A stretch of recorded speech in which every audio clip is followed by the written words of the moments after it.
Bonjour, bienvenue donc sur ce plateau de Duo Association Entreprise au Salon des Solidarités à Paris. Et nous avons la chance et la joie de rencontrer donc le fondateur de la voûte nubienne, Thomas Granier, comme association. Et de l'autre côté, nous avons Donadieu et Associés avec Ludovic Donadieu, qui est un cabinet d'expertise comptable. Alors, tout d'abord, on va commencer par l'association. La voûte nubienne, qu'est-ce que c'est exactement? C'est de l'habitat écologique? C'est d'abord bonjour, merci de nous recevoir.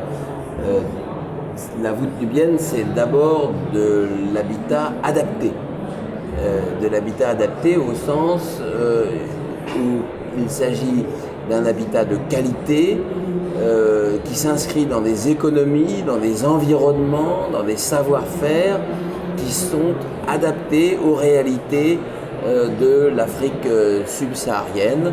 La voûte nubienne est un programme de développement d'une architecture adaptée qui se déploie dans les pays du Sub-Sahara. Aujourd'hui, on est au Burkina, au Mali, au Sénégal, au Bénin et au Ghana, mais on pourrait être encore dans de très nombreux autres pays.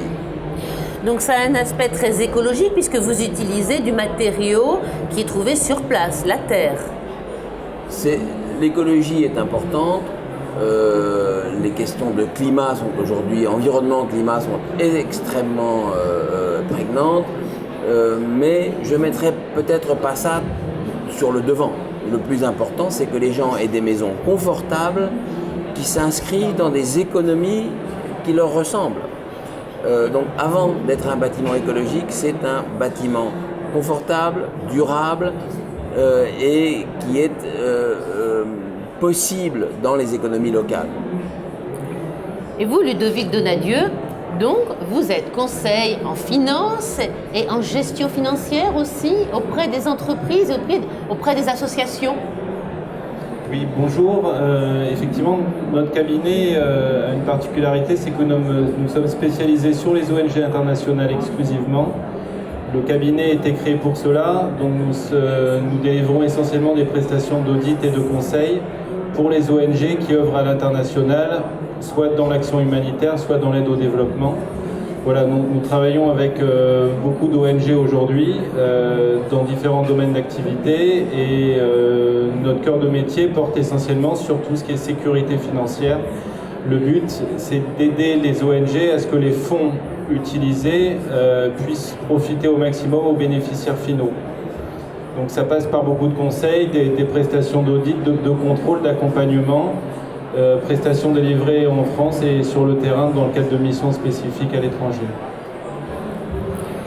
Et alors, il y a 6 ans, sur un salon des solidarités, donc le salon des solidarités il y a 6 ans, vous étiez en train d'avoir un problème de changement d'échelle au niveau de votre association.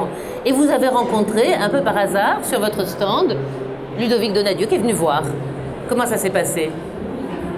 Voilà, c'était vraiment intéressant de rencontrer un acteur, un professionnel de la finance et administration comptable qui s'intéressait à ces problématiques tout à fait spécifiques quand même. Hein, les acteurs de la solidarité internationale, du développement, il y a très très peu d'expertise et Ludovic et son entreprise voulaient vraiment prendre une part sur ce marché et y amener une expertise spéciale qui n'existait pas beaucoup en France. Donc nous on a dit c'est exactement ce qu'il nous faut et on a embrayé là-dessus et ça fait 6 ans qu'on a la chance d'avoir ce partenariat technique avec Donadieu Associés qui conseille, qui accompagne, qui nous oblige à réfléchir de la bonne manière et qui s'implique de manière assez constante et c'est très important. Et vous, qu'est-ce qui vous a séduit particulièrement dans l'association La Voûte Nubienne? Moi, ce qui m'a séduit, c'est tout d'abord le projet. Je trouve que c'est un projet qui est au cœur de beaucoup de problématiques actuelles, donc environnementales effectivement, mais également économiques. C'est un beau projet qui révolutionne pas mal de choses, notamment au niveau du mode d'habitat sur le terrain. Et je pense qu'il y a un grand avenir. D'ailleurs, on voit effectivement la progression à grande vitesse de l'association qui effectivement répond à des besoins qui sont bien présents. Et puis c'est aussi une équipe, c'est un personnage, Thomas Granier, qui a conduit ce projet depuis longtemps. Et je trouve que c'est une belle aventure qui méritait d'être soutenue. Et aujourd'hui, je ne me suis pas trompé parce que la Voûte Nubienne est un acteur majeur du développement, qui est une association qui reçoit beaucoup de prix internationaux et qui aujourd'hui travaille avec les plus grands bailleurs publics, donc qui en perpétuelle évolution, et donc je suis très fier et content d'être à leur côté. Au départ, vous avez établi un mécénat de compétences. Qu'est-ce que c'est exactement ? Un mécénat de compétences, c'est donner du temps bénévolement. Donc on l'a donné dans le cadre de notre expertise. On le fait régulièrement, ça rentre dans l'objet de notre cabinet de délivrer ce type de prestations pour accompagner des associations. Le but est double. D'une part, c'est de nous faire connaître auprès des acteurs de la solidarité internationale, et deuxièmement, c'est de nous confronter à des nouvelles problématiques, à des nouveaux terrains d'expérimentation. Et en l'occurrence, pour la Voûte Nubienne, c'était une mission de terrain pendant laquelle j'ai aidé l'association à recruter un cadre financier. Voilà, donc c'est en synthèse donner du temps bénévolement dans le cadre de son expertise. Et alors, on sent que le courant est vraiment passé, il y a une amitié qui s'est développée entre vous, quelque chose de très fort. Quels sont les avantages pour vous, en tant que fondateur d'une association, de pouvoir vous appuyer sur une entreprise qui vous apporte tout ce conseil, justement, cette gestion financière qui vous manque? Est-ce que vous pensez que c'est quelque chose qui manque aux associations, spécialement en France aujourd'hui, ce côté gestionnaire? Je voudrais remettre votre question dans un cadre plus large. Qui dépasse même la relation entre Ludovic et la Voûte Nubienne, entre Donadieu et associés et le programme. L'aventure du développement, l'aventure d'une transformation fondamentale des relations avec les hommes, aujourd'hui, ici, particulièrement en France, elle se construit sur des modes opératoires qui sont anciens, qui sont la charité et l'assistanat. Or, le développement doit absolument se prendre sa maturité et penser autrement qu'avec des modes de pensée et de fonctionnement qui sont issus de la charité et de l'assistanat. Nous devons, j'en suis persuadé, aller vers le monde de l'entreprise. Nous devons penser le développement comme des acteurs de l'entreprise, ce qu'on appelle aujourd'hui l'entrepreneuriat social, beaucoup plus développé d'ailleurs dans le monde anglo-saxon qu'en France, et utiliser la force, les outils, l'expertise, la méthode de l'entreprise au service d'un projet social ou sociétal. Et évidemment, qui dit entreprise dit évidemment les questions financières, les questions administratives, les questions comptables, qui sont des questions extrêmement compliquées et dans lesquelles l'expertise de professionnels est essentielle.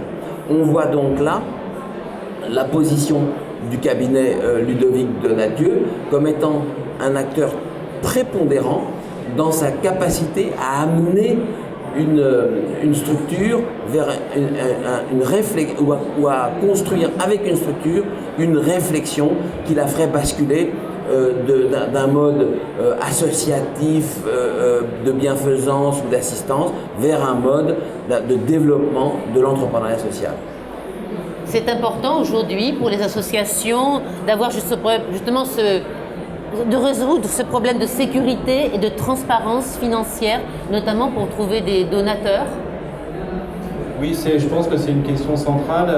Aujourd'hui, on est face à une situation assez complexe dans la mesure où les associations de solidarité internationale sont soumises à un environnement très complexe. D'une part, des interventions sur le terrain dans des zones à risque qui impactent forcément la qualité et les chances d'un recrutement de personnel qualifié. D'autre part, ils sont soumis à des systèmes d'information très compliqués, avec des opérations de terrain, avec des flux financiers, flux d'informations à destination du siège, Ils travaillent souvent sur plusieurs pays, sur plusieurs projets, avec plusieurs financiers. Donc on arrive à des complexités financières très très importantes. Et à côté de ça, on n'a pas forcément les moyens financiers, les compétences humaines pour pouvoir effectivement contenir ces problématiques et arriver effectivement à communiquer une information financière fiable, transparente, et arriver effectivement à sécuriser les fonds pour qu'ils puissent profiter au maximum aux bénéficiaires. Donc effectivement, nous sommes là pour contribuer à notre niveau à essayer de sécuriser tout ça et fiabiliser l'information, sécuriser les fonds pour effectivement gagner la confiance des financeurs et des donateurs. Comment voyez-vous l'évolution de ce partenariat? Nous, on va pousser. Ce que vient de dire Ludovic montre quelque chose. C'est que la tâche est tellement ardue sur des questions techniques, de comptable, de sécurisation, d'administration, que aujourd'hui, et ce que je dirais à Ludovic, c'est qu'ils n'ont pas encore le temps d'accompagner sur un autre espace qui est celui du for profit. Comment transformer un objet, une association en non-profit, en un objet, dans sa capacité à créer du profit pour être toujours plus apte à... et donc c'est ça, moi, que je vais demander à Ludovic et à son équipe, c'est pensons ensemble comment vous, en tant que vous passiez du mode comptable au mode conseil financier, et le jour où non seulement, parce qu'avec tous les outils et toutes leurs connaissances, ils seront en plus capables de réfléchir encore plus fortement, parce qu'ils le font déjà, mais encore plus fortement, à transformer le modèle même du financement des opérateurs, alors là, on aura vraiment encore passé